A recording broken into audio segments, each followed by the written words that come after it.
Hey, and welcome to the NRG Round 6. I'm Mason Clark. I'm so happy to be joining y'all today. Devin, are you excited to get into these last couple of rounds of the 10K today? I am very, very excited to be here. Welcome, everybody. And yeah, it's going to be a lot of fun. I'm super excited to see what we have to offer. And it's a pleasure to be alongside Same to with you, you, Devin. Mason. It's super exciting, this event, because this is kind of the last big event before the Brothers War comes out. It's going to be releasing on Moto here probably in about a week. And then we have DreamHack Atlanta coming up, which is going to be the marquee Pioneer event. Day one of Brothers War release. So this is really exciting. So there's a lot of eyes on this event. And we're probably going to show you some Pioneer this round to kind of highlight that as well. But going to that, Devin, is there anything that's really exciting you in Pioneer right now? Going into Brothers War, I've been kind of really working on a couple of different decks. The Gruul, I guess we'll call it Gruul boats or Gruul vehicles, and that deck's been picking up picking up steam recently over the past couple weeks, as well as the kind of more recent Karuga Fires deck, which we actually saw a couple rounds ago. I think both those decks are pretty interesting, and there is a slew of cards that the Brothers War is entering into the format, and I'm really excited to see what DreamHack brings because Brothers War is going to be legal in that form and that tournament. So very, very excited to see what people bring to the tournament for sure. Yeah, and then we know we have our energy trial the following weekend in Chicago as well. So after that event, you're gonna be able to get all the nice techs from there, come and play our event in Chicago, and try and lock up some more points like we see so many players doing here today. When it comes to Brothers War, by the way, there is a lot of cards in that set. And I was surprised by how many there were that are actually making an impact. I'm qualified for DreamHack Atlanta. I've been doing some testing and going into it. A lot of it was kind of like, oh, I'll play red, black, or mono green, whatever it is, right? And then now after seeing these cards, it's a lot of really cool, powerful things. Like you mentioned, the Gruul's vehicle deck. It's like a huge new player on the scene. We're seeing upgrades for decks like Grease Fang, this new Kruga Fires deck we saw earlier in the tournament. So many sweet and awesome decks just popping up. Yeah, and especially like we were talking about with Brothers War. I know people don't like to hear it. It is probably the best deck in the format. Mono Green Devotion also picked up a couple new tools, given that this is an artifact set, and the deck features 4 copies of Karn the Great Creator. So you might see a little bit more Green Devotion than you, I guess, maybe would have otherwise, even though you're probably going to see a lot already. But yeah, there's some really other cool, interesting tools. The soldiers as a tribe actually got quite a few new tools in the new set, and I might mess around with those a little bit. There's Diabolic Intent, which I've been super high on. I think that card's amazing in Rakdos Sacrifice. And yeah, there's some other stuff, some really cool build arounds. And yeah, I'm really, really excited to see, specifically with Diabolic Intent, Rakdos Sacrifice, and I think also Abzan Greasefang could potentially use this card as well, just being able to search for combo pieces and whatnot. Yeah, with a deck like Absent Greasefang, so much you're just trying to put Greasefang into play, right? Like it's the namesake card more so than a lot of decks in Magic. So just having more copies of that card is really exciting, interesting. And this does open up so many new doors, right? When it comes to deck building. We've seen things like Rally the Ancestors try to be see play in Pioneer. And hey, with this card, maybe now you can do something with that, right? You have more access to those cards. Same with things like Citadel, etc. So we've seen a lot of really cool decks be popped up and post around online when it comes to this card. And it is one of the cards I think players have their eyes on the most because 2 mana search deck for anything is really exciting, even if there's a little bit more to it than what I just said. Yeah, and then also Rakdos Sacrifice too, because there's very a large number of matchups where you're just trying to establish Mayhem Devil plus some stuff to sacrifice. Against like stuff like Mono White Humans, they have a hard time beating that setup. So being able to search for Mayhem Devil is really powerful. You also get some benefit when you sacrifice a creature, especially with an unlucky witness or something like that. So yeah, I think this card's going to be a pretty big player. It's probably number one on my list for cards that are like decks that I'm looking at for Atlanta, specifically Rakdos Sacrifice was something I'm gonna be spending quite a bit of time on. And then yeah, we talked about the Gruul Vehicles deck. I don't think that there's too much in Brothers War for the Vehicles deck specifically, but just a very, very powerful aggressive strategy that is featuring sometimes up to 4 copies of Sky Sovereign, which I think people have kind of realized by now might just be one of the better cards in the format. Yeah, when you squint your eyes, it looks a lot like Inferno Titan, right? And it plays a lot like that too when it comes down in Pioneer with the power level of the format. And it does make those huge waves. You also see some things that like get upgrades in the side deck when it comes to these sort of things. So like the Brothers End is a card that like maybe the Gruul deck specifically doesn't want, but other red mid-rangey decks might be more interested in. So you might see things like Rakdos or the Phoenix deck, which we've seen surge up today. This card not only answers all the creatures that sometimes beat the Phoenix deck and beat it down too quickly, but also answers pesky cards like Unlicensed Hearse, which keep that deck from really kind of taking over the game in the early turns.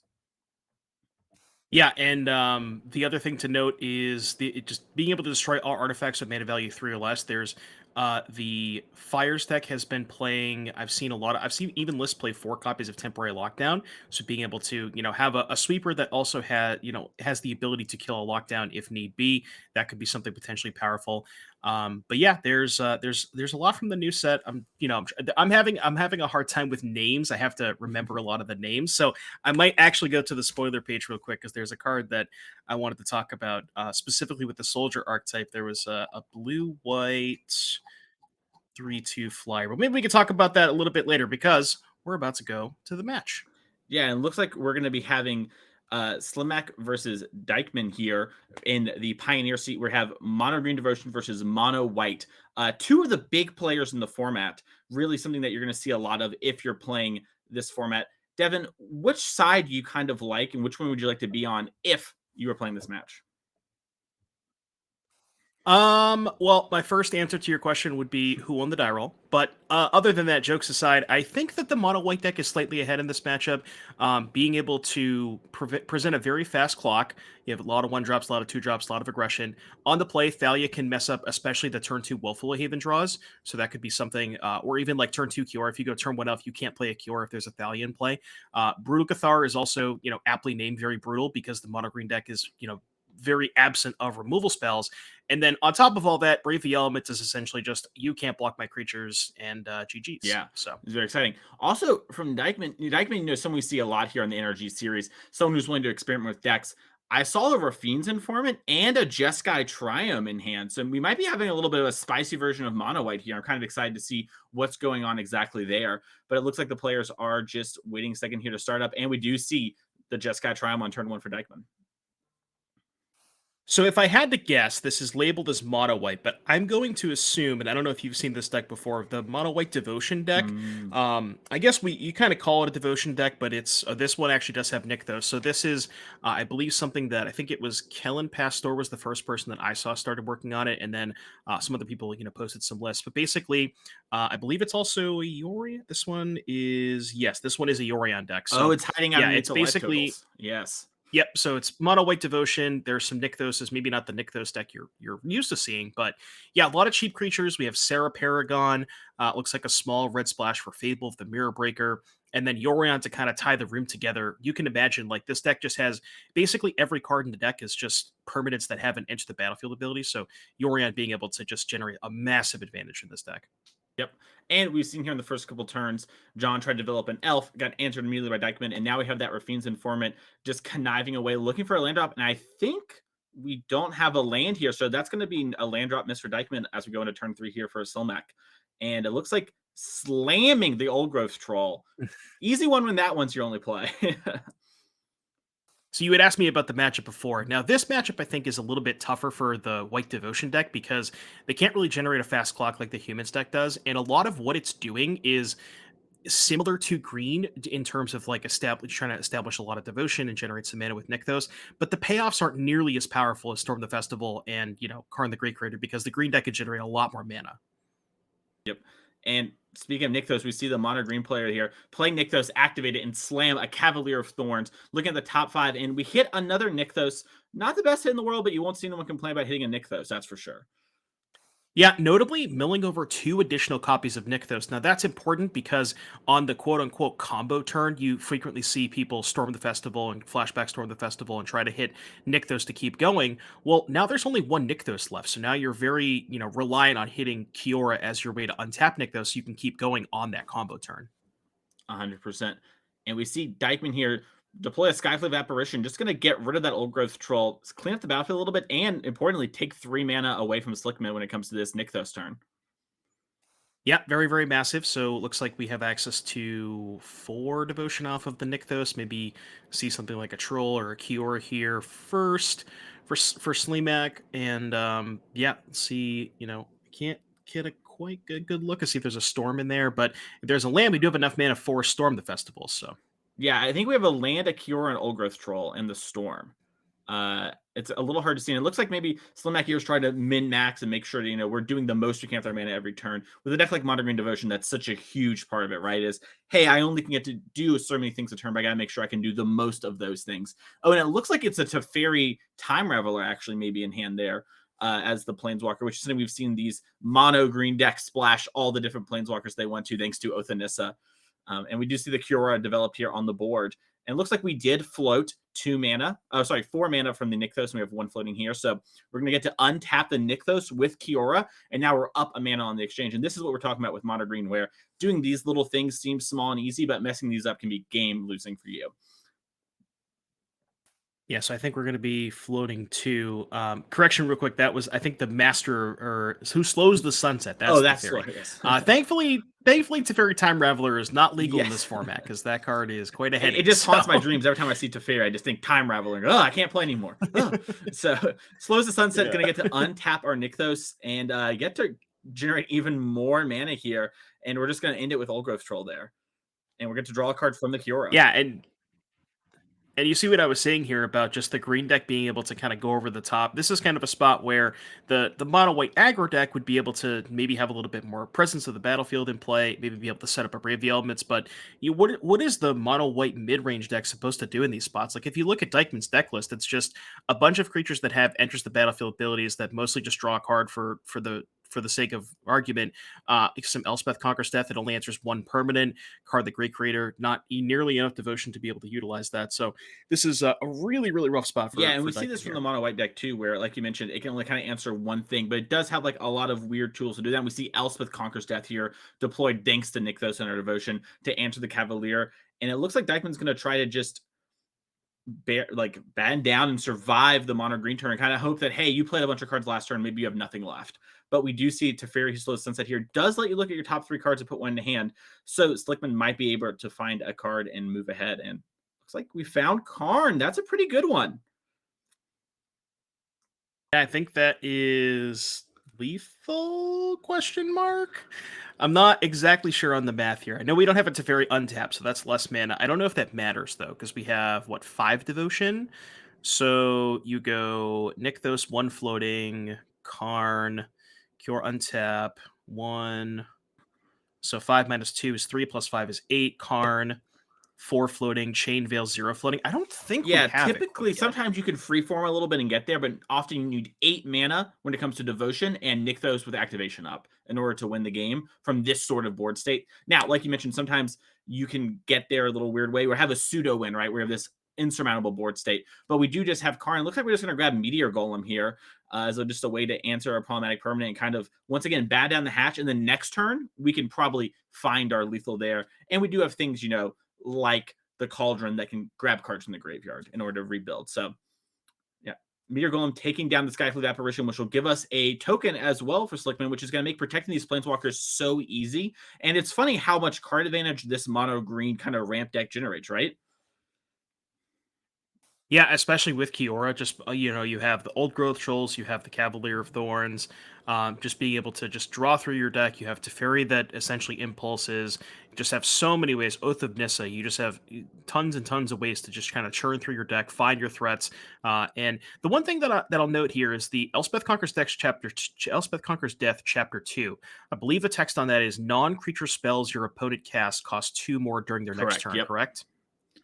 Okay, so I'm wondering, does that messes with the devotion math, right? We need a little bit more devotion to be able to go off at that Yeah, point. in theory, I think we would need at least 3 more devotion in order to kind of get going. You might be able to get there a little cheaty face because we have Teferi, and once you have Teferi untap Chain Veil, even if you can't go infinite, you can actually gain infinite life with Teferi and Chain Veil because when Teferi ticks up, it does gain 2 life. So if we can get that down, we might not be able to actually kill Dykman, but we can go to like let's say 400 billion life and then figure it out from there.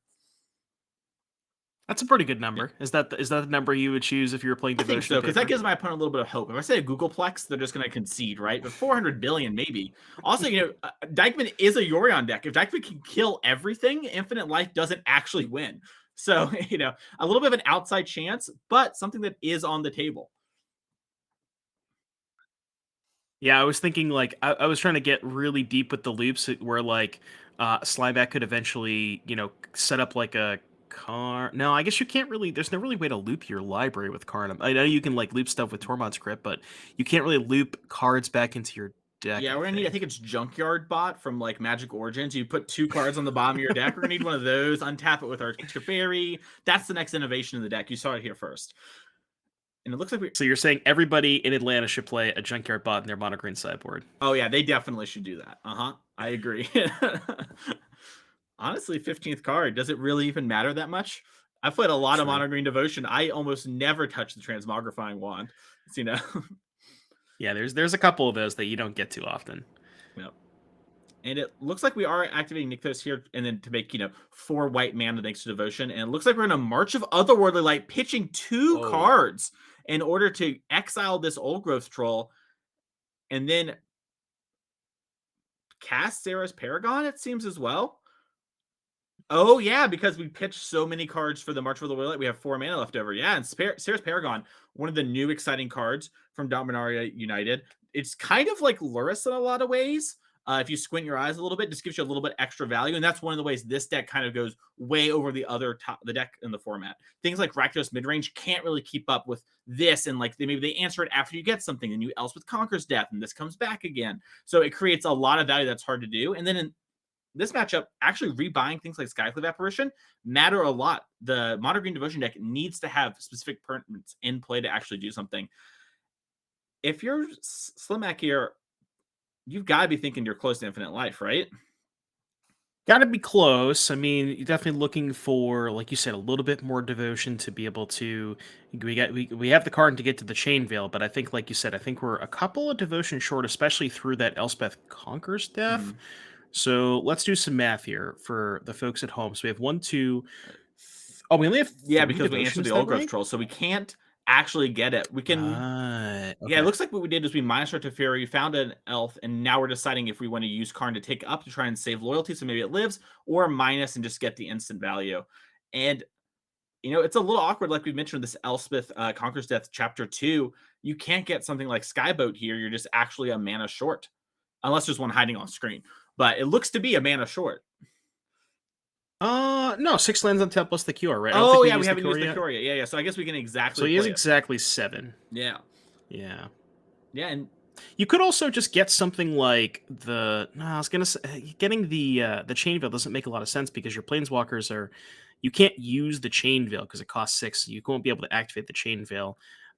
Yeah, I mean, I'm probably leaning towards something like a Sky Sovereign just to be able to maybe clean up the board. The only thing about that is it doesn't answer the Paragon where you talk some smack about it, but here it is, the Transmogrifying Wand. That one does answer the Sarah Paragon. So Transmogrifying Wand, we haven't seen it, is a 3 mana artifact. It's going to cost 2 more because of Elspeth Conquers Death here, and it enters with 3 charge counters. You can remove one in order to kill one of your opponent's creatures, and then they get a 2/4 Ox. And I think we're probably going to see that Sarah's Paragon go. The only problem is I'm not sure if maybe that's even what we have to do because there is an Elspeth Conquers Death in play, which will bring back a creature from the graveyard. And I believe Transmogrifying One does kill and doesn't exile. So is one sorcery only? I believe it is sorcery only. Okay. Yeah. I was gonna say if not, you could do something like draw step after the ECD goes in the stack. Then whatever it's targeting, then you could blow up the Paragon. But if it's sorcery only, then obviously you can't do that. So yeah, I mean, like you said, if you kill the Paragon, then Dykman just gets it right back with the Elspeth Conquers Death. So can't really do that. Yeah, I don't know. This is kind of a tough spot. So not really sure where we're going here for Slimak, but once Dykman gets to untap, he's going to be able to do a lot of good cleanup duty. We have the Paragon, which cannot currently be blocked, so that can go after at least one of the Planeswalkers. We are going to main phase it. I kind of like this. Like, you maybe want the Transmogrifying Wand as the game goes on anyways, and this way, Dykman doesn't get to bring back Skyclave Apparition with the chapter and then cast Rafine off the Sarah Paragon. So you're kind of trying to, like, Dykman's sort of choke points on mana right now, right? Not cards. And so trying to leverage that angle, I think, is what we're seeing Slickman do here. Worth noting too, Dykman's 2 teammates have both won their game once. So while this one's still going, we are seeing, pressure's kind of on Slickback here to win the game. Yeah, the other 2 matches might be over before we get time to finish game 1. Honestly, there's a lot of value to these mono white devotion decks. There is, yeah, and the matchup can get actually pretty grindy because the white devotion deck, well, like you said, it does have a lot of card advantage and ways to generate card advantage. It doesn't kill that quickly, so the boards that it establishes, kind of the games can get very grindy, can be a little bit of slower paced, and that's kind of what we see here. So you saw, I don't know, maybe not really sure what was going on there. Okay, so we sacked the Elspeth Conqueror's Death, picked up the Paragon, and now we are in the main phase. Yep. This is going to be a Nykthos for, I believe it's 5. I think there's a portable hole that I can't Yes. quite see on camera. Yeah, Yeah, the okay. portable hole killed the elf on turn 1, so we're back to 5 again. And looks like we're in a portable hole. The token we made off the Skyclave apparition, it is a 0 mana value card. Kind of a weird one, Skyclave apparition, when it comes to its tokens.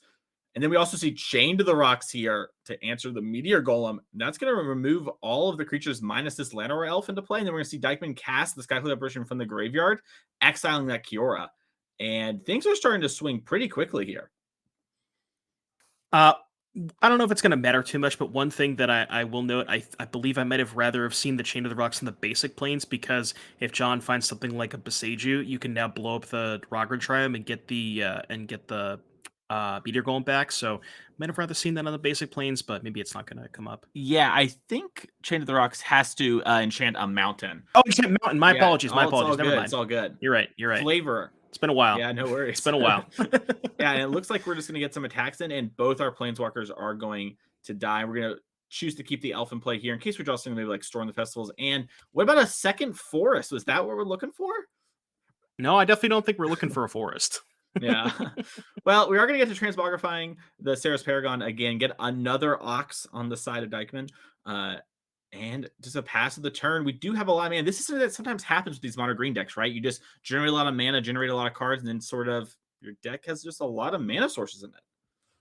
Right. Now, there was that layer of the Hydra that John could have fired up for some amount. I don't know if there was maybe too many blockers, that maybe that's not where John wanted to go towards, but maybe that's probably his best course of action at this point. There's not enough devotion to really do anything. It doesn't have a payoff left over. So, and now that Dykman's kind of has a lot of devotion in play, going to be able to generate a ton of mana. Yeah, you see, he has enough to go pick up Yorion and hardcast it. So. Yeah, and that is big game. So we're gonna see the Skyclave apparition for sure get flickered out. Probably gonna get the transmogrifying wand, and then we're deciding if we want to hit things like the Rafine's Informant and Thraben Inspector. Rafine's Informant threw me for a loop there. I don't know why that card's in my head today. It just is. But yeah, this is one of the crazy parts of this deck, right? Like, we don't get Yorion in other formats because that generates too much value. We saw it dominate Modern for a long period of time, and now it's here in Pioneer. And it just makes sense, right? Like, these cards are just so powerful in other formats. We should try exploring and checking them out in these formats. And look, all this value generates. We're going to get to re-kill the thing that we took from the Skyclave apparition. We're going to get rid of the transmogrifying wand, probably. We're going to get rid of the elf. Now there's just so little left over, and we have this overwhelming battlefield, and our deck is just full of gas. Yep. Everything on John's side of the battlefield is dead, and yeah, this might, I don't know about you, but this might be the best Yorion deck that I've seen in Pioneer so far. I've seen some other I think like variants of the Transmogrify deck that had like the Agent of Treachery stuff that played Yorion. I've seen some Incarnation builds, but this deck, the reason I think it's the best Yorion deck that I've seen in this format so far is just because a lot of the stuff that it's pairing with Yorion is so cheap, right? You're just playing that stuff up the curve, and they're all replacing themselves, like Rafine's Informant, Thraben Inspector, all this stuff. So you're able to just have play up the curve and then also generate devotion while doing so, which just lets you cast the Yorion. It just all works in kind of perfect harmony. Yeah, and we see a Cavalier Thorns here played, getting a Storm of the Festival notably in the graveyard. So that's going to be something we can do on the next turn if we can live. But yeah, I agree. This deck just has so many powerful cards. And it's kind of telling too, where last turn we connived away Fable of the Mirror Breaker, which is, in some people's words, the strongest card in Pioneer, and does have a lot of incredible value with our deck. And we just didn't need that. We were just, whatever, 3-2, this is better than having this all-powerful card. As we see Dykman here try to figure out, okay, what am I going to do? Because, we mentioned it before, there is a layer of the Hydra and this Cavalier Thorns. They're both really big, and it's kind of hard to actually push through them. Yeah, it's that is very true, because all of our creatures are extremely small. I mean, we can attack with I guess we can't attack with the Yorion because the Cavalier's back there to block. So yeah, we don't really have a lot of attackers that Definitely just can we just not be the single I Cavalier? it's That funny would how be that kinda happens in be Pioneer. kinda tough. I do like the Dykman's like, okay, but who's the devotion deck now? Gets to count all of his pips. Slickmack has to sit over there and wait around, and we're gonna pop a clue here and try and find some way to answer this Cavalier. It looks like we found Extraction Specialist. More value, get back a Rafine support. We're going to connive again, probably trying to find something like, Elspeth Conquers Death. Yeah, looking at, like you said, looking at Dykman's deck list, we have 3 copies of Elspeth Conquers, 1 copy of March of Otherworldly Light, and then Karn the Great Creator, which can, I'm assuming, go find an answer to it. I'm looking through the sideboard here real quick. Hmm. What is this card? Divine Smite. No, that doesn't do it. Yeah, I'm not sure if it's actually something because there's no Meteor Golem here, so I'm not seeing Yeah. anything that Karn can get. But yeah, like you said, just trying to find that Elspeth Conquers Death is probably the cleanest answer to it. Yeah, and we're seeing, Dykman here, like we mentioned, has so much value, but it does kind of show keyword big is really good at Magic, despite how much we, often disrespect it. Just, oh, big creature doesn't really matter. As we see Karn the Great Creator come down here, Dykman's going to get something. Who knows exactly what it's going to be? He probably has a good idea of some, maybe even just card that messes up the mono green players one more time. We're going to grab Treasure Vault and make our land drop for turn to deploy more cards from our hand. Totally reasonable as we see Charming Prince to flicker the Yorion, which is going to give us so Oh much no. value. Oh my goodness. Okay. That was a good one. I was thinking grabbing a land, you got to use all your mana. That makes sense. But then when you play Charming Prince as the last card, it just totally checks out. As at the end of turn, everything is going to flicker with the Yorion, which means it won't be on the board for Slickmack's turn. But when it comes back at the end of turn, all those things will re-enter, which makes it really hard to actually develop your board as the mono green player. Skyclave Apparition and things like that are on suspend. And if you don't kill, you're just going to lose them all. So we might actually see a sort of time walk here with this Yorion flicker back in. Well, this is also basically infinite too, right? Because the Yorion blinks the Inspector or the Charming Prince, then comes back. Prince blinks the Yorion blinks the Inspector. This is what the kids call infinite, I think. Yeah, it does look like we're going to be going off forever here. As you know, I like Slickmack's like, okay, maybe he won't flick the purple hole this time. Maybe I'll get to keep it. I guess like I got to protect my Uthanissa. And so, we do see that, which is important. These things do matter. But like you mentioned there, Devin, this is basically infinite value. And, Slickmack's going to have a really good Storm the Festival if he's going to win this game. The board state also very Yeah, and short. I'm wondering it. And I'm wondering at this point, like we talked about the Cavalier kind of just being this brick wall. I mean, at some point, Dykman could just eventually just say, whatever, I'm just going to turn everything sideways. Yeah, maybe I lose a Yorion, but you also take 10 or some amount of damage that you're probably just going to be dead in 2 turns. If not, maybe just dead in 1 turn. So, Yep. And we're just going to see the passing of the turn here. Big draw step. Looks like, ooh, close to the chest, can't see it. We do know that for sure we have Storm the Festival. And we're going to activate Nykthos here right away for just +1 mana, a little Ancient Tomb Impersonation as we look to be flashing back Storm the Festival here from the graveyard. yeah, I was going to say one of John's best draw steps is probably just like a Troll or Cav or something that generates devotion so we can kind of keep the chain going. That's a pretty good Storm, though. I think you just, take Cav Kiora, and then if this Cavalier mills over another Storm, you can probably keep going. Yeah, and we also get the Cure draw trigger, so we have a couple looks at it, and as long as Cavalier finds a land, we will get to untap that Nykthos, and we're going to be up 4 more mana where we were a second ago. Worth noting, I think that's all the Karn the Great Creators, because I think we milled over 2 at the start, and that was one just there. So Oh. I might be mistaken. There might be 1 left in deck, but we've definitely gone through 3 of them for sure. Yeah, I was gonna say, if that's true, I think you're actually correct. Yeah, if there's no Karns left, then I don't really know if John. I mean, I guess you can just like keep storming and put a bunch of big doofuses onto the battlefield, but John can't really set up an infinite combo if there's all 4 Karns gone. So very, Yeah, very, and we very good see catch John there. here make some mana with Nykthos, play Cura, make some more mana, and just looking to storm the festival again because we did hit one there. Yeah, we might have to see the secret layer the Hydra for 20. Just a lot of devotion and attack, which is, the fail case for this deck, and it's pretty good at doing. And it looks like we hit at least an Old Growth Troll here, which is going to give us a redraw on Kiora. We joke about the damage, but Teferi, who slows the sunset, also can tap opponent's creatures. So if Dykman doesn't respect it, we could see, like play my Teferi, tap your thing, attack you. It's because, we're going to be flickering all these cards for value like we did this turn. We do have a couple blockers left. Those Oxes from the Transmogrifying Wand before, but pretty good value here as we just draw a couple cards off the Cure trigger from our Old Growth Trolls hitting play. Yeah, so chat brings up a good point. You can if a Cavalier dies, you can put a Karn back on top. The only thing is, the Transmogrifying Wand is already Yeah. gone, right? We already used that, or no, it's actually still in play. Oh, never mind. We have the is Wand any creature, or is it only your opponent's creatures? I I think think it's it any is creature, any right? creature, but I thought it got exiled by a Skyflame apparition. Maybe it didn't. I don't. I see it chilling Oh, on the there it's hiding battlefield underneath the there. Cavaliers. Oh yeah, Okay, yeah, it is. Yeah, yeah, yeah, yeah, okay. yeah.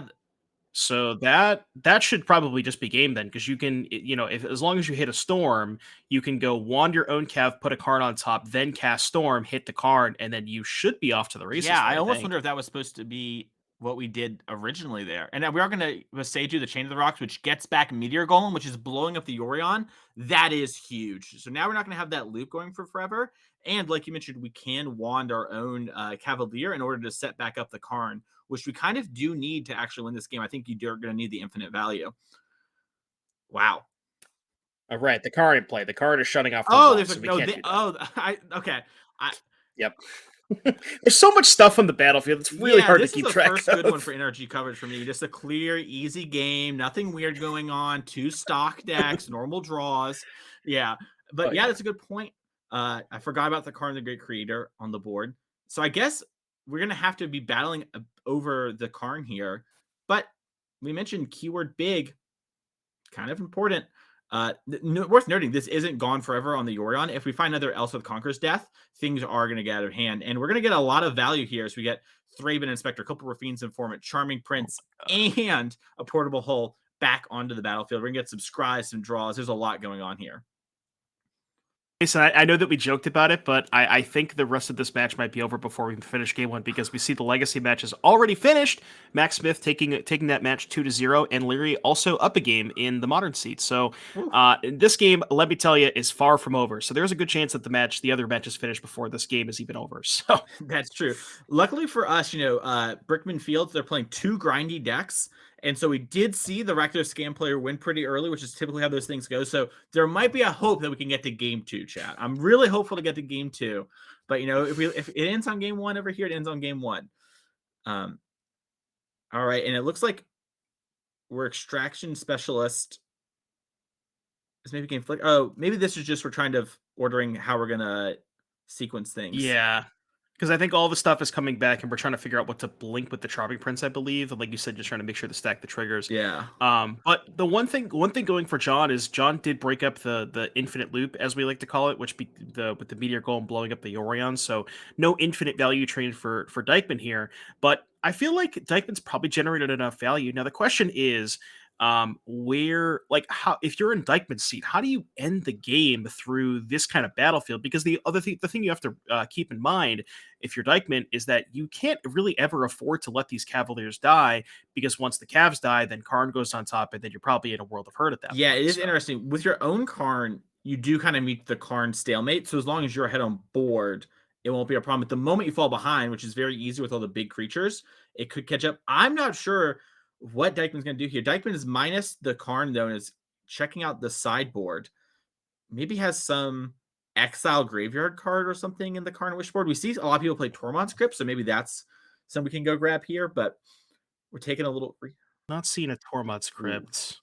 I'm seeing a casket, a Sky Sovereign, a statue, a Cataclysmic Gearhulk, Cataclysmic a Gearhulk. needle. That's a way to simplify the board I state. mean, if you want to clean up the board, then that's definitely the card you want to go towards. Could also, that's the Wink Edition statue. We just stare at each other for 20 turns and then just the statue. That's so smart. And luckily, Slimak only has 30 mana, so everything will cost 2 more, so it won't be that big a deal. All right. Yeah, thank the Lord. Oh, that thank you, in this John. board We're state doing cleaned up a some little bit. battlefield cleanup, yeah. Yeah. Also, NRG coverage doesn't have 2/4 Oxes. Come on. We don't have the 2/4 tokens. Come on, that's a do better moment for us. But we're going to be looking at our, and it looks like we are flicking the Godfair statue, which I know we kind of joked about there. But if you are going to lose, it's going to involve some amount of infiniting, and you're going to need to kind of set up for a couple turns. So this is a good way to be like, hey, you probably have to storm the festival a couple times to actually beat me anyway. So let me just choke you on mana a little bit and hope that I can sort of use all this value to catch back up again. Well, And that's the other thing too. If Dykman realizes that all 4 cards are in the graveyard, and he knows the only way that John can get those cards back is blowing up Cavalier, then you could just play the statue and just basically never attack and just kind of play set up shop the entire game, right? 100%. And Dykman's a player who's definitely aware of that and has drawn Field of Ruin, a big get from this deck. And it's going to blow up the Nykthos. It looks like double checking maybe when to hit a lair, but no, we're going to hit Nykthos. Just make sure you know that, hey, I got this statue. Now you're really kind of locked down on mana. And yeah, kind of big there. I wonder if this deck plays the new Field of Ruin as well from Brothers War when we get that. Because you can now play 8 Field of Ruins. Oh, Yeah. yeah. The fixed Field of Ruin for Yeah. Commander. I love it. And yeah, we are just going to play the Godfarer statue. And yeah, someone like Dykman, you mentioned it, very aware, is going to notice the cards in the graveyard. We see Dykman kind of surveying the battlefield every single turn. And a player of his caliber is not going to just, double block the Cavalier or whatever, and lose the game like that. And you have enough jump blockers that I think Dykman can sort of win. The real question is, will his teammate Fields maybe, win the modern seat first before he can win this game? And that's the race, right? Yeah. It's Dykman versus Larry. That's the race that we got going on here. Yeah. And a lot of power on the board. Oh, we drew a storm. Oh, it was a boat. Oh, it's a boat. Okay. That kills Karn. Well, that's massive because that kills Karn, and that unlocks the wand, which now can blow up the Cav, which gets back Karn. So that kind of does everything for John. That was probably John's best possible. Yeah, it has to be. And you even get to attack in for 5 here, and kind of chip away a couple creatures before you wand. And yeah, you see Slimak here checking out the mana, double checking everything, making sure, okay, I can still activate wand if I do this. Looks like we're gonna play a Wolf Willow Haven on one of these forests. Yeah, just kind of free, get us a little extra mana. The statue does kind of matter. And yeah, and one thing for Dykman fans is there's obviously no more Nykthos because of the Field of Ruin. So even if we get to something like say Karn gets the Chain Veil, can't really is very limited on what you can actually do with the Chain Veil because there's no Nykthos in play anymore. So yeah, very important. And it's worth noting too here that like the boat's gonna clean up the battlefield a little bit. And there's a lot of ways for Dykman to re-queue value from the graveyard, but Dykman does have to draw those. And the pressure from boat and Cavalier hitting you a bunch, and Karn's probably going to grab Pestilent Cauldron, which will let us get Restorative Burst in the backside and get a bunch of power. And it might just be like, yeah, 5 more turns, sure you could maybe win, but I'm only going to give you 3. And we're have to see what happens here. We did see John take that line of where the Transmogrifying one on the Cavalier put the Karn on top. So definitely aware that was an option, and that's very good for John. See what Dykman found here. So it looks like a Fable. Okay, not doing a ton here. Again, the board's just so clogged up. Steven doesn't really have any good attacks. And now we have obviously the statue, which kind of sort of taxes John a little bit, but given that John has so much mana, probably not going to matter too much. And then now we can, honestly, at this point, John, now that there's no Yorion, no flyers, John just might be able to win this game with the boat in 3 turns or so. So, yeah. We have the trigger from the statue in a turn. We played Fable the Mirror Breaker here, which is going to allow us to loot for things like Elspeth Conquers Death, maybe another Sarah Paragon or something. But John has the world at his oyster here. We have the Karn we knew was on top from our own Cavalier trigger last turn. And looks like we're going to just run that out. Makes a lot of sense. Now, the question is, what are we getting with the Karn exactly here? Because, we're down the Nykthos. We don't have infinity mana, and we are just going to grab the Pestilent Cauldron, I guess, to make sure that, hey, we can actually buy back even more things here as we cast the back half for Restorative Burst. For those who haven't seen it yet, it's 5 mana to return 2 planeswalkers or creatures or lands from your graveyard to your hand, and each player gains 4 life. So Dykman is going to go up to 20 here, but in exchange, Slimak's going to pick up a Karn and Nykthos as the 2 picks there. So even if we answer Karn, we have another Karn coming, and we kind of got a little chain going there. Just basically infinite cards at this point. I might be dating myself a little bit, but we like to call that restock back in the day. I believe that one was from Invasion. I think it was 3 GG, basically double regrowth. So. That's crazy. I was in 4th grade. Anyways, there it is. Restock. Yeah, wow, dang, they don't make them like they used to. But we do see the double loot here, just discarding 2 lands for Dykman, and Dykman is in the tank figuring out how am I going to win this game, and it's a really easy to read board state. So I'm sure both players are completely understanding all the implications immediately. Imagine having like somebody like one of us accidentally loses internet and somebody has to come in last second to do Oh commentary. yeah. They're like given this board state. It's like what is going on here? What are we doing? Is this Well, if Commander? I was Mac Smith, you win your game on one team. You always like to go in the middle, and I look over at Dykman, and I just look away, and I'm like, modern it is. Not going to watch that board state too Well, much. And it looks like we are going to. Oh, here it we, is. we popped in over there on Oh, modern for a second. nope, Maybe maybe a not. little flick of the wrist there. I'll say this though: I saw an Omnath. Oh yeah, apparently that board state also they was just giving us a little look in. Nice, clean and clear for them as well. But there was an Omnath from Brickman, which typically pretty good sign against the Rakdos scam deck. So we might actually get a full match of this one in. But we're kind of just going through the motions here as we have, Cauldron plus Karin. We're just making sure that we can actually like do all the things we want to do through the Godfarer statue because we joked about it, right? Like, oh, that's the win condition, it pings you. But it is kind of nickel and diming here. Yeah, chat's bringing up something. I don't know if it's going to matter too much in the game, but the treasure vault should not be able to tap for mana under the Karn. I'm sure Dykman could just tap a different Yeah. land instead. But yeah, I don't know if you want to maybe have Yeah. that just Let's have checked it, real quick. someone go down there. We'll just swap that with the planes. But yeah, good check there from Yeah. chat. That's my favorite part about Check, though, Devin. I know you know this. You stream a lot. They never miss lethal and they never make mistakes. So I'm glad to have them in the booth with me for the first Never. time. Really gives me like a comfort blanket that I know chat will be there. And one thing you have to understand as a streamer and content creator is chat is always correct. yeah, it's kind of like a relationship. Your partner's always right. Yeah. And we're going to see Boseiju and Teferi, who slows the sunset here. Looks like we're going to Boseiju the Godfarer statue, which is going to, allow us to go grab a land from our deck. Probably a plains. We have so much devotion. We're going to want to keep the cycle lands in there. And, oh yeah, looks like they caught it. No one cares. Doesn't really matter. But a good chat. Still chat. Love you for that. And we do have a Sacred Foundry here.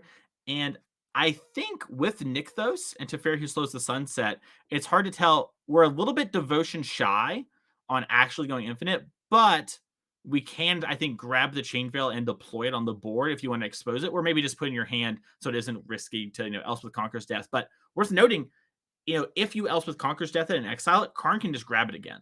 So you're really just kind of taxing 4 mana on the exchange, which is not the choke point, believe it or not, Devin. Oh yeah. No, not really. Yeah. Yeah, I'm trying to think. So the statue is gone. So that what are we at for devotion? I think know it's the just board's hard to 4. see, so I think we have 1, 4. Can you believe that? There's like 20 permanents in play, and we only have 4 Yeah, devotion. worth noting we have a devotion to white and blue, so like that's kind of keep your head awoke. Yeah.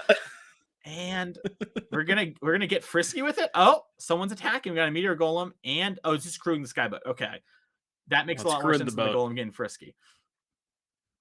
Yep. Crew in the boat. This game has been so weird because there was like a point where I thought Dykman was really ahead, and then it was very, very swingy, right? There was like that turn where Dykman played the Orion. We thought Dykman was very ahead, and then the turn where John kind of went off, did a couple of things, but couldn't combo off, and then thought Dykman was back in the driver's seat, but then John drew the boat to kill the Karn, which got the Cav, and then it's just like this game has been fairly back and forth, and I think at various points in this game, I think we could have said we were picking, either player could have been a favorite to win this game. So. Yeah, it's a big selling point and a big statement for both decks to me. From the mono white deck, like, hey, if Slimak had faded that one draw step, right, and had not been able to blow up the Orion, probably would have been Dykman's game. And inversely, when you look at the mono green deck, it's like, yeah, you kill everything. It doesn't really matter. I always have that ability to rebuild and represent a board state that is insurmountable. And that is a real draw to the green deck that we see players coming to over and over again. As we are going to deploy another Karn, and it looks like we're going to pick up Cauldron again. A pretty common line here. Just, kind of up our devotion. And yeah. Looks like we're going to pass the turn. Not much happened that turn, Dykman, I'm sure. You're going to have just... Oh, Elspeth Conquers Death. That's a big one. Okay, that will... See, the thing is, it answers the Karn, I guess, but then you just have the Cauldron to get back more Karn. So I don't know how far it actually gets you, right? I guess you maybe can kill the boat? You can kill the boat, or you can kill the Teferi, because it will exiling the Teferi kind of matters. Yeah, but it's true. It is just it's funny. We've joked a lot about Godfarer statue. If that was in play still and heading up Boseiju, this Elspeth Conquers Death might have been enough. But it looks like Dykman's just going to pick up the cards. Yeah, just not worth the time. Larry's match not finished. We didn't win that race. And honestly, that makes just from the commentary standpoint, Larry's probably in a losing position, and Dykman's like, okay, I actually need to win game 2 and 3. I can't waste time. And it looks like we are going to hop over to modern and kind of check out what's been going on there. All right. So Oh easy to boy. parse. Omnath on one side, a pile of leyline bindings. Looks like they're all on blood moons. A Renin 6, a Torok Dread Cantor, a Dothy Voidwalker, I believe, and a bunch of young Pyromancer tokens on the side of fields here. And we are going to see expressive iteration from Brickman here. Brickman top 8 at our last event, actually playing, it looks like this same exact deck here. So no slouch when it comes to this deck. Yeah, this is quite the board state. As we, the leyland bindings on the blood moons. I think maybe one's on a ragged van. Tough to say, but yeah, there's looks like Omnath versus a Ren and Six that was hit off of Ragavan, a Turok, and some elemental tokens. I think that's a Voidwalker up there too. I can't tell if that's in play. I'm guessing Yeah, it it is, looks like it but has a yeah, counter. this definitely seems like a very, oh yeah, probably from a Feign Death or Yeah. something like that. So looks like a fairly interesting game, at Yeah. least. I'm assuming that we have life totals correct. So Yeah, and even if we don't, they're gonna be pretty close here. So Brickman is fetching with Omnath, which is gonna gain you a bunch of life. But we're also gonna get the deal 4 damage trigger from Omnath here, and we did exile Supreme Verdict off the expressive iteration. So if Brickman is about to kind of clear up the whole board, these cards, these special lands do get exiled from Dothy Voidwalker, which is important. Oh, it looks like that wasn't our Ren and 6. Looks like we had got that maybe off a Dothy or a Ragavan. So it's going back to Brickman's yard, which I think will then put it back in exile again because of Dothy. Just intuitive stuff, really. And yeah. And then probably gonna maybe cast the verdict to clean up the Voidwalker and the elemental yeah, toke. Yeah, so pretty good turn for Brickman here. Just kill the Ren and Six, just clean up everything with the yeah, and verdict, left with Solitude and another and big one in hand. yeah, looks like can't get quite a good look at what Larry's got left over, but it looks like a couple of lands. Is that maybe Oh, I a Feign Death potentially? don't know? Is it in the Turok? Oh yeah, it could be a Feign Death protecting the. What do you protect here? I guess we're going after the Yeah, Turok. makes sense. Okay, interesting. Because that one doesn't get Yeah, that solitude. one will live through most things. Kind of the most annoying card for the 4-color players. Everything else is going to go. We're going to get to keep the treasure token. Supreme Verdict actually does go to the graveyard. Fun interactions, I believe, with Dothy Voidwalker. And it looks like we have our own Ren 6 here. And Yep, Red and Six hold up solitude. yep. And important that we had, Feign Death. Some of the plus effects don't actually give a counter, where they like work in weird ways, like Malakir's Rebirth. So having this one actually important. Otherwise, Ren 6 would clear it up, and we're gonna pick up a Misty Rainforest and pass the turn back to fields here. Yeah, Field's really looking for I don't really know I guess Season Pyromancer is probably one of Field's best draws, something like that, or maybe a Ragavan. But I guess you would, yeah, maybe Ragavan to just send both at the Ren and Six or something like that. Okay, starting with the Grief, so this will go ahead and prompt the Solitude. Yep. And then see what Brickman's got left over. I think it was just a couple of Yeah, a little lands. MH2 battle house here, the pitch elemental's going at it. I think, yeah, Brickman was just land. So Besaju and Misty, so a good land could come up. But yeah, and so now Fields has to decide, okay, am I going to start swinging with this Torok or am I going to hold back the Solitude? And it's kind of important, and for Brickman, holding back doesn't feel great, but doesn't feel awful either. Your Ren 6 is still going to get to go. And if you can find something like a Triome, you can take over these games. After playing a bunch of the old Yorion deck, I can tell you from these spots, you are really favored as we've ripped the Omnath here off the top. And we have fetch lands galore in our graveyard with Ren and 6. So now we're just going to gain 4 and infinite. And it looks like really Brickman needs to kind of win so that he can win game 3. Because he has kind of got the driver's seat here, unless Fields can draw something maybe like the Season Pyromancer you mentioned. Yeah, I mean, it seems like for the most part, this game is probably over. But yeah, I mean, like you said, time is definitely a factor. I can't, I don't know exactly how much time we have left, but I can't imagine it's probably a lot, given how long that game won. And it looks like there's only 1 minute left. So yeah, So definitely not a lot. Very, very high likelihood this match could end in a draw. Given, yeah, very, very high likelihood. So. yeah, and so really, from this point, once you hit the 1 minute, obviously you'd love to win.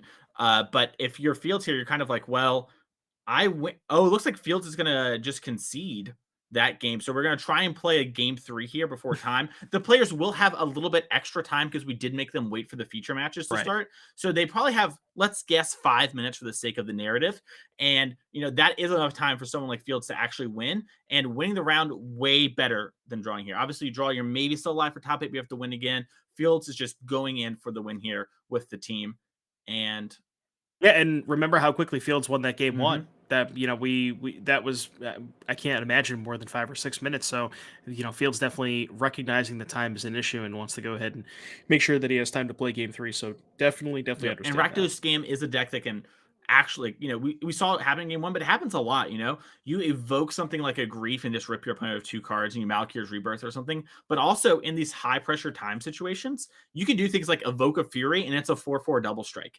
And the four color decks can answer that if given enough time, but sometimes taking 8 a turn is just not enough, and the shocks and everything add up when combined with things like Ragavan and Bolt. So looks like we're going to see him shuffling. I think Brickman here is stepping away probably to the bathroom that stays the phone. Maybe we can hop over to Pioneer for a second while these two players shuffle up, and we can come back when the time comes. Unsure.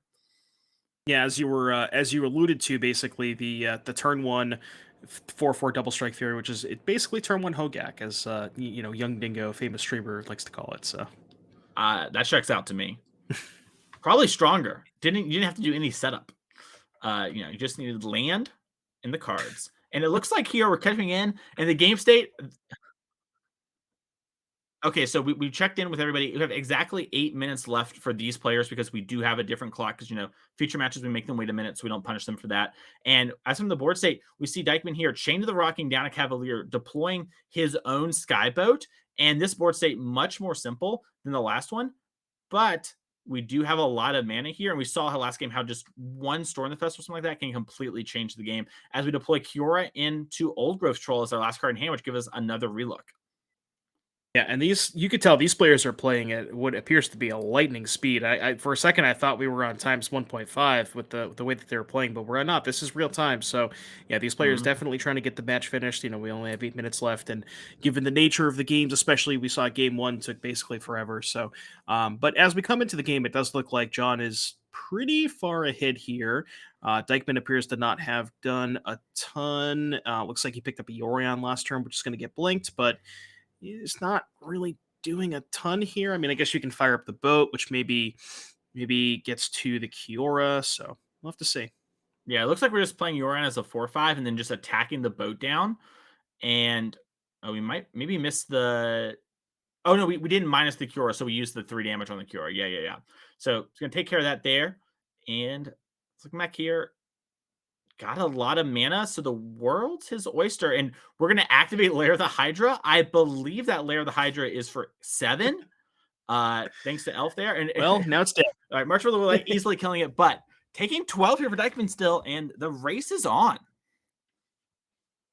Yeah, this is an interesting race, and it's funny that the Sky Sovereigns cannot take out the old growth trolls. I got Sarah Paragon. That one's pretty good. I wonder if there's any one or two. I think I see a 3-bit inspector in the graveyard hanging out Mhm. there, but maybe Yeah, something I else. agree. I think there's got to be at least something. There's no way the game went this long without a little bit of something going down there. And oh yeah, you can also play Fable Passage. So worst comes to worst, you can always just play that land. We are going to play Rafine's Informant here. Yeah. Fable Passage type interactions do matter with the Field of Ruin too. Like if there was a Nykthos or another layer, we had that Field of Ruin hiding at the bottom of the screen. That stuff can come up. Another just weird grindy element of this deck. And it looks like we're going to play a Skyclave Apparition to take that down and then crew up the boat and slam for 11. Pretty big swing. Yeah, this is just pure race at this point, and I think that was half of John's life total. So this Yorion might, especially with Sarah Paragon now as well, to be able to get into the air. This is, I would have to believe, this has got to just be lethal at this point for Steven. So Yeah. outside of, yep, then that is. Big get there. So we're going into game 3 here. Probably about 5 minutes ish left on this round. We'll see if we can get the modern players. They're probably back at it by now. And we're going to see some turbo magic happening here, as looks like we had Ragavan get answered by a bolt on turn 1. Then we're just deploying a Dothi Voidwalker and maybe a prismatic ending here from Brickman. Looks like Rin 6. Okay. Man. Yep. Picking up the land and passing it back. All these players playing turbo magic, making sure they want to win. They want to top 8 this 10K today, and they get this one here. They can probably shake hands in the next round. Yeah, definitely don't want to draw. Well, yeah, definitely don't want to draw here. because then it kind of puts you in the pressure Oh, situation to be, basically have the force to play out the last round and win. But we see a turn 3 Blood Moon here for Larry, and Brickman looks like only a forest, and I don't see, unless I'm mistaken, I don't think there's any other basics in hand, just a bunch of fetch lands. So we'll have to see if Brickman has an answer here, maybe something like a Force of Vigor, if that's in his sideboard or anything yeah. along those And lines. we're going to see, Brickman's kind of locked out, like you mentioned, from the Blood Moon, but we're going to see a pitch cast of the Solitude, discarding Supreme Verdict in order to hit the Dothi Voidwalker. It will get exiled before the Solitude dies, so it still goes to the graveyard. And now Brickman really needs to draw some of those basics. Most of these decks play one of each of the basics outside of Mountain, so gonna need a couple draw steps here. And we talked about a fast win. This is definitely a recipe for fast Mhm. win for Larry, right? Just kind of make it so that Brickman can't play spells, and you just kind of start casting Ragavans and Croxas and Pyromancers. Like you have a lot of threats that can actually generate a decent amount of pressure on Yeah, Larry's side. So looks like Brickman does have Veil Summer, so we're gonna. Oh, we drew Beseiju.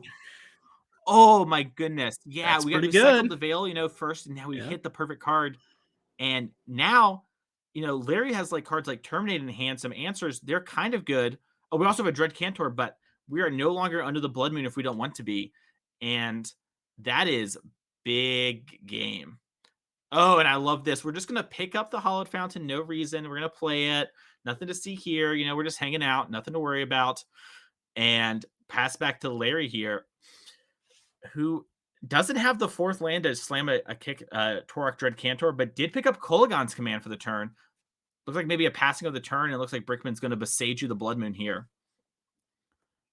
Yeah, and the Besejo also, locks out future Blood Moons as well because we have the Ren and Six. So, yeah, very tough spot here for Larry, especially with the Ren and Six just kind of doing its job. It doesn't look like Larry can't really get towards that Ren and Six. No pressure, no like we talked about, no Season Pyromancer, no Ragavans, nothing like that. So yeah, this one's going to be pretty tough for Larry here for sure. Yeah, But it's I don't know if Brickman can actually win the game in the allotted time frame. So we'll have to see how this goes. yeah. Brickman's going to need something like Omnath or something like that pretty soon to just kind of slam the game. We did see Fields here at end of turn. Kolagon's command, knock down the Ren and Six. Make sure we don't have to worry about that ulting next turn. Pick up a Ragavan and just start dashing on the next turn. And Brickman doesn't know this, but we have Torok Dread Cantor now going to be online as we deploy to Fairy Time Raveler for real this time over here in Modern. Coming into play and just minusing right away. Looks like we're just going to get some value. And then we're going to pick up Beseiju with our Ren and Six. So if we get. Okay, it looks like there has to be time. Yep. And as turn one starts here, we have Torok getting kicked. And So if this is turn one, I cannot imagine this game is going to finish right. yeah, if anyone can win the game, like and actually win, it's Fields here. Actually is going to have enough pressure. Brickman, if given enough time, totally could win, but it's already turn two here and is a little bit under the gun. I do think, Brickman has to Fairy Hero of Dominaria, which, can't answer the Torok despite its minus because Torok does have protection from white, but is going to start drawing Brickman some cards and maybe keep Brickman from losing this game in the allotted time. But Fields has Well, Dash Ragavan. That's yeah, I was gonna say 6. Brickman's at 12, and there's 4 power in play, so this game might this one might be actually kind of close. Yeah, I wonder if Brickman had to pick up Kahira on that last turn and just set up to block. But Brickman has played this deck a lot, and we see Fields here conversing with the teammate. It looks like we're going to start with the Thoughtseize, which will grow the Torok, which is big game. And two Besages in a land. Yeah, Here's all my lands. Well, I mean that's the thing, right? If Brickman draws a land, this might just be lethal. Wait, we're not dashing? and Okay, now I'm confused. I wonder why we're going after maybe the I was Ren and mistaken on Six. what happened with the Kolagon command. Maybe they didn't pick up Ragavan. They were playing really quick. Oh, No, I okay, saw the okay, Ragavan in huh? hand for sure. Interesting. It seems like, especially if you know you're in time and this is turn two, I don't really see the point in attacking Ren and Six. Like you actually have a path to Yeah. victory, Like Brickman's on no lands, and you have the Ren and Six or the Ragavan in hand to be able to get in 6 points of damage. Also, maybe even hit something off of Brickman's deck as another creature to play. So, I might have liked going after Brickman directly there, but wonder what Larry's plan is. Yeah, I'm curious to see what Fields' sort of tactical decision going on here is. But Brickman, big draw step here. It's going to need to find and expressive iteration. One of the biggest draw steps here. We're going to see Brickman fired off immediately. And looks like we found Leyline Binding to Fairy and I think a land. Yeah, Misty Rainforest.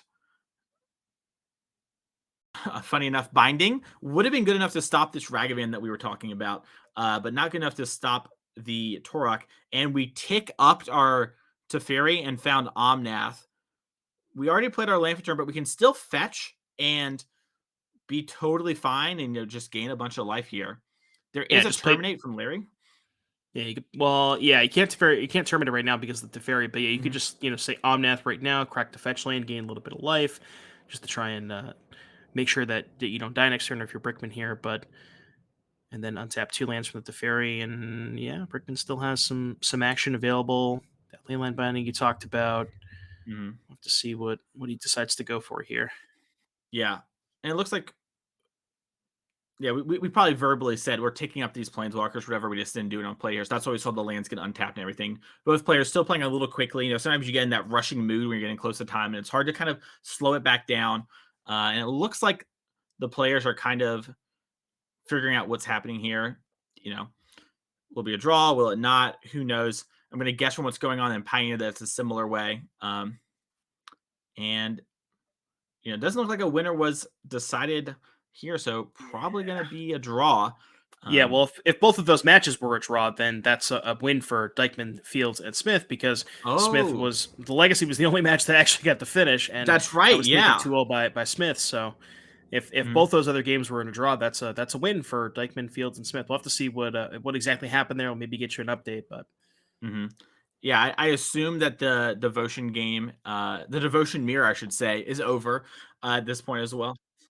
Oh, it looks like we're still in turns in Pioneer. oh So no, this all oh right. So this god, is big. Slickmack can draw it up for the team and actually draw it. Like you just mentioned, I totally forgot.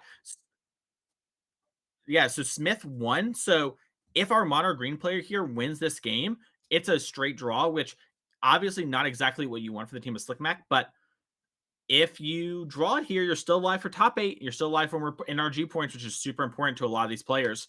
And we're just gonna have to see what happens here. As the chain veil is in play, and we're minusing Karn, and I believe that's Kiora underneath the chain veil. It doesn't look like Teferi. Um, so I mean, I don't know how much mana is left over, but this looks pretty close to infinite. If I if we yeah. all right, well, Chain Veil's being Typically, when that untapped, happens, so you have reached the infinite point.